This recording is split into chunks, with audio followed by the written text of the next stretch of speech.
Hello guys, welcome to my channel. Today's video is all about Revi Credit and Maya Business QRPH. Kung natatandaan nyo guys, sa previous video ko is sabi ko nga pwede nating i-cash out lahat ng ating credit limit through Maya Business. Yes. Pero bigla naman po akong nalungkot guys. Kasi nung itry ko ulit gamitin si Maya Business QRPH ko ay ayaw nang tanggapin. Ayaw gumana. The QR code is not valid daw po. Ilang beses ko nga pong in-upload yung QRPH ko kay Revi Credit sa CIMB. QR code is not valid daw po.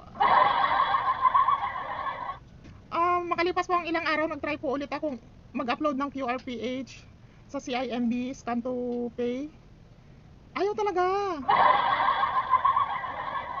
QR code is not valid. Di nalungkot po talaga ako. Ibig sabihin hindi ko magagamit lahat ng credit limit ko sa Revi Credit. Kasi hindi naman po ako nagpi-pay bills. Wala naman akong buwan-buwan na binabayarang bills. Internet, hindi naman po ako nagbabayad ng internet buwan-buwan kasi data po ang ginagamit ko. Yes, ayokong mag-wifi kasi ilang taon din po akong nag-wifi. Doble-doble po ang gastos ko kasi bukod sa monthly bills ng wifi, lagi po akong on the go, lagi akong nasa labas ng bahay, kaya lagi rin po ako gumagastos sa data. So, ibig sabihin, wala po akong monthly bills na binabayaran bukod sa aking mga loan utang. Di mga ilang araw ulit guys, nag-try ulit akong nag-try ulit akong gamitin ang aking Maya QR code kay CIMB guys. Ang ginagawa ko nga guys is ina-upload ko nga yung picture ng aking Maya Business QRPH. Ayaw po talaga, QR code is not valid, sabi ni CIMB.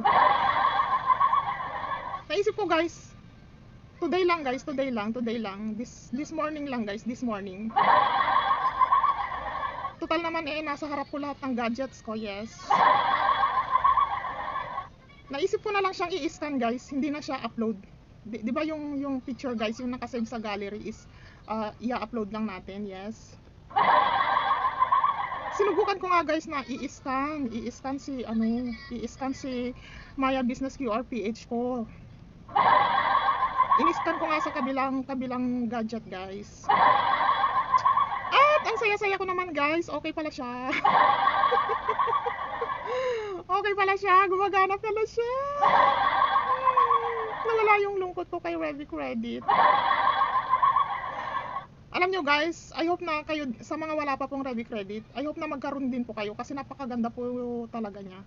Pero pag nagkaroon po kayo nito, alagaan nyo po talaga, no matter what, alagaan nyo po talaga. Gawan nyo po ng paraan na hindi po kayo madedelay kasi promise, napakaganda po ni Revi Credit. I hope talaga na, kasi bago pa lang po ako dito, nag-start lang po ako dito nung April 11, 2025. I hope po talaga na hindi magtatagal is ma-offeran po ako ng term loan. At hindi rin po sana magtatagal ma-offeran po ako ng increase. Through CIMB app guys. As I have mentioned in my other videos guys, sabi ko nga, wala naman talaga akong nakapondong malaking pera dito, yes. Pero active na active po ang account ko dito dahil sa money transfer, bank transfer, e-wallet transfer, tsaka auto-save, yes.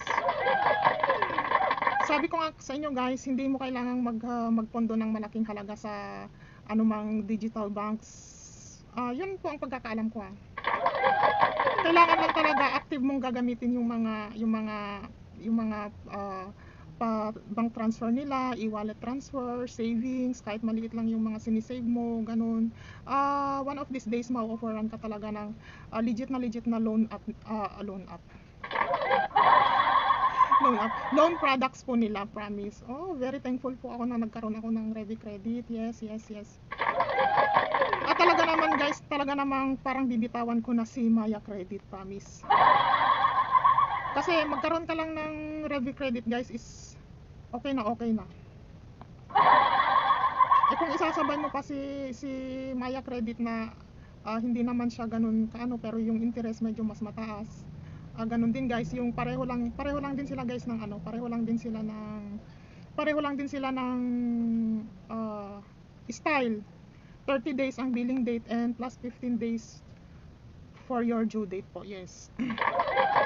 Pero mas mataas po ang interest ni Maya Credit, yeah. Kaya nung nagkautang ako dito kay Ready Credit, sinubukan kong gamitin ang worth 20,000 pesos. Nagulat talaga ako guys sa interest niya. Yung interest niya guys sa 30 to 45 days is 20k yun guys ha. Ang credit limit ko lang kay Maya Credit guys is 9k. Yung 20k na interest kay Ready Credit guys, 9k lang ang kay Maya Credit, yeah. Ibig sabihin guys, pag yung talagang in short, mas mataas po ang interest ni Maya Credit. That's why hoping talaga ako guys na ma-increasean ako kay Ready Credit at magkaroon din ako ng term loan.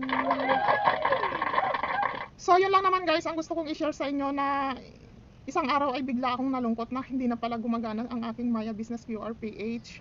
Yun pala ay dahil nag-e-error po si Scan to Pay ni CIMB pag in-upload po natin yung QR PH.